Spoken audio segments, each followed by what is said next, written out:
देखिए, दोनों के बड़े पुराने ताल्लुकात रहे हैं। ये आज का संबंध तो इन दोनों के बीच का है नहीं, बहुत पुराना संबंध रहा है।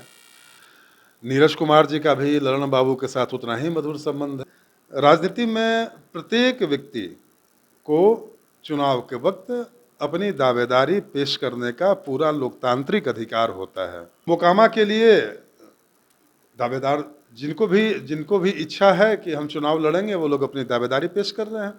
लेकिन अंतिम निर्णय जो है, हमारी पार्टी पूरी तरह लोकतांत्रिक ढांचे पर चलने वाली पार्टी है, तो अंतिम निर्णय तो पार्टी का शीर्ष नेतृत्व लेगा। नमस्कार, लाइव बिहार देख रहे हैं आप। आपके साथ मैं स्नेहा गुप्ता। इस साल के अंत में बिहार में विधानसभा का चुनाव है और ऐसे में एक सीट की लगातार चर्चा हो रही है, वो है मोकामा विधानसभा, जहां जेडीयू के अंदर खुद ही खलबली मची हुई है। जहां एक तरफ अनंत सिंह कहते हैं कि मुख्यमंत्री नीतीश कुमार की पार्टी के टिकट पर हम चुनाव लड़ेंगे, तो दूसरी तरफ नीरज कुमार है जो कि मुख्य प्रवक्ता है और एमएलसी भी है।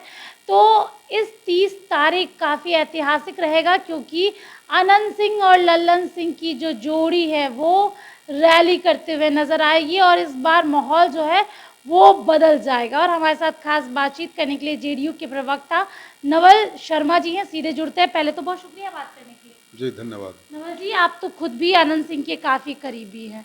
सबसे पहले हम इस रैली के बारे में आपसे जानना चाहेंगे, क्योंकि चुनावी वर्ष है और अनंत सिंह का अपना एक अंदाज है, भौकाल में रहते हैं, आप भी उनके करीबियों में से एक है।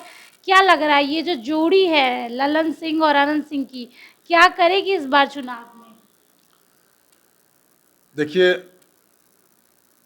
ललन बाबू केंद्रीय मंत्री हैं, पार्टी के हम सभी के आदरणीय गार्जियन हैं।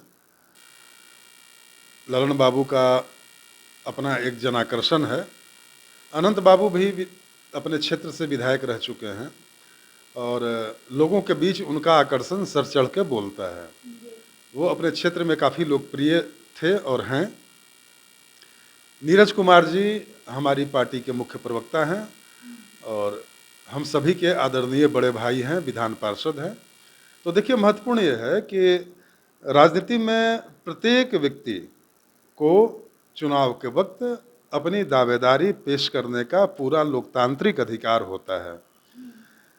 आखिर लोग राजनीति में आते हैं तो सबकी कुछ न कुछ एक सोच होती है, एक महत्वाकांक्षा होती है। सदन में जाने की महत्वाकांक्षा अंतिम महत्वाकांक्षा होती है, चाहे बिहार का सदन हो या दिल्ली का सदन हो। तो मोकामा के लिए दावेदार जिनको भी इच्छा है कि हम चुनाव लड़ेंगे, वो लोग अपनी दावेदारी पेश कर रहे हैं। लेकिन अंतिम निर्णय जो है, हमारी पार्टी पूरी तरह लोकतांत्रिक ढांचे पर चलने वाली पार्टी है, तो अंतिम निर्णय तो पार्टी का शीर्ष नेतृत्व लेगा। और मेरी जानकारी में अभी तक बिहार के किसी विधानसभा क्षेत्र में टिकट वितरण की प्रक्रिया फाइनल नहीं हुई है। जब भी टिकट वितरण हो जाएगा, टिकट वितरण नाम पर मुहर लग जाएगी, उस समय फिर मैं खुद आपको इसकी सूचना दे दूंगा। उसके पहले इस सवाल से जुड़े हुए किसी भी प्रसंग का किंतु परंतु में जवाब देने का कोई औचित्य नहीं है। लवन जी, लेकिन आप लोग एक ही पार्टी के हैं। नीरज कुमार की बात करें, वो भी जेडीयू के हैं और अनंत सिंह भी लगातार मुलाकातें कर रहे हैं, आपने देखा होगा। लेकिन दोनों में तालमेल नहीं बैठ रहा है। जहाँ एक तरफ कहते हैं कि दोनों मुख्यमंत्री नीतीश कुमार के करीबियों में से एक है, तो आखिरकार किसी को तो शांत होना पड़ेगा ना। देखिए, मुझे लगता है कि शांत होना पड़ेगा, तो इसका मतलब कि कहीं अशांति है। तो जो अशांति है वो हमको लगता है कि सत्य नहीं है।